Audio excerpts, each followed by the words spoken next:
Morning, good afternoon, good evening. This is Alan Burgos from the hashtag Walk with Lan channel. Welcome and welcome back to our channel. All right, so before we start our conversation, let us just honor our subscribers.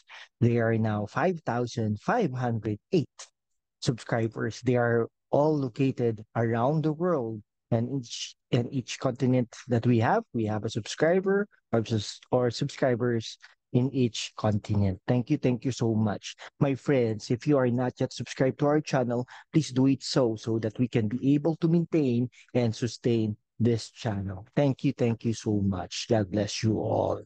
All right, so the conversation that we have for today is no other than uh, ano kasi guys there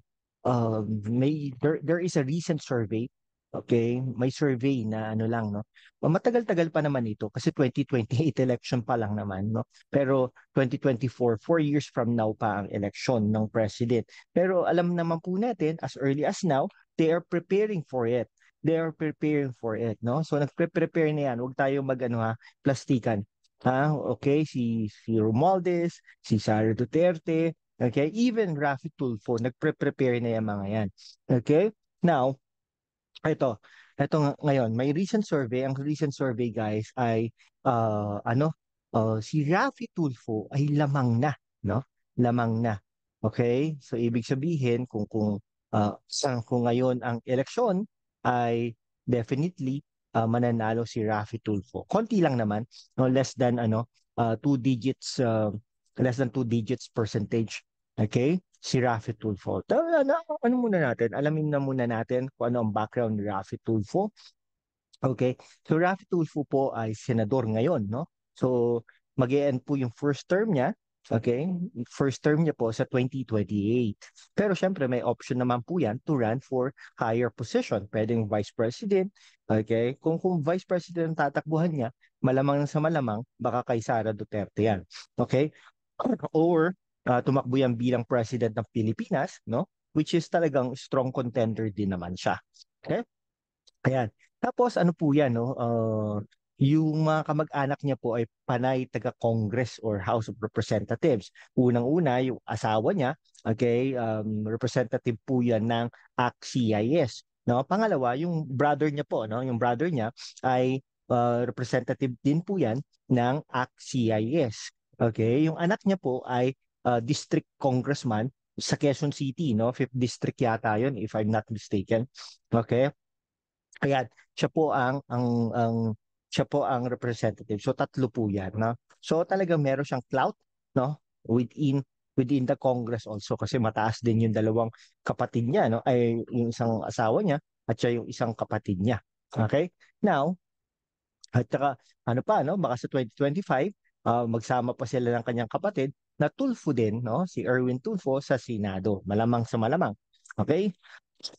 Now, si Tulfo po, pag tumakbo yan, ay talagang malakas naman. No? Sino ba mga kalaban niya? No? Sa survey na ito, mga kaibigan ko, no? Ang pangalawa po dyan ay si Sara Duterte, si Vice President Sara Duterte. In comparison po, si Sara Duterte ay politikong politiko yan. Okay? Wala pang natalong eleksyon yan, no? Si Rafi Tulfo din naman, wala pa rin naman natalong eleksyon yan. Okay? Kaya lang si Rafi Tulfo nagka-issue. Actually, parehas silang may issue. No? In the past, si Sara Duterte, nanuntok yan ng tao. No? Si Rafi Tulfo, parang crinitic yan eh. Criticize yan kasi parang no? Mali yung pag-handle niya sa isang yung teacher. No? Talagang binatikos niya ng binatikos. Eh, syempre, nag-side ang mga tao doon sa teacher. Okay? Yun po yun, no?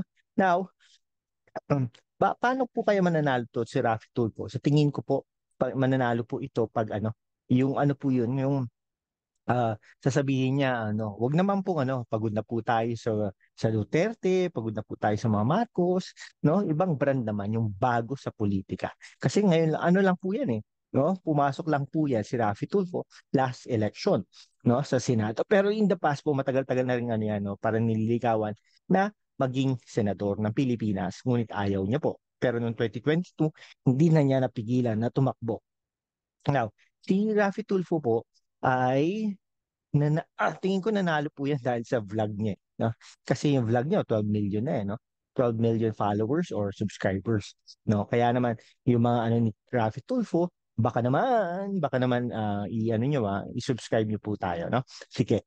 Hanggang dito na lang po mga kaibigan ko, ano, kung hindi ka pa nakapag-subscribe kaibigan, mag-subscribe ka naman so that we can be able to maintain and sustain this channel. Thank you so much guys. God bless you all. Bye-bye.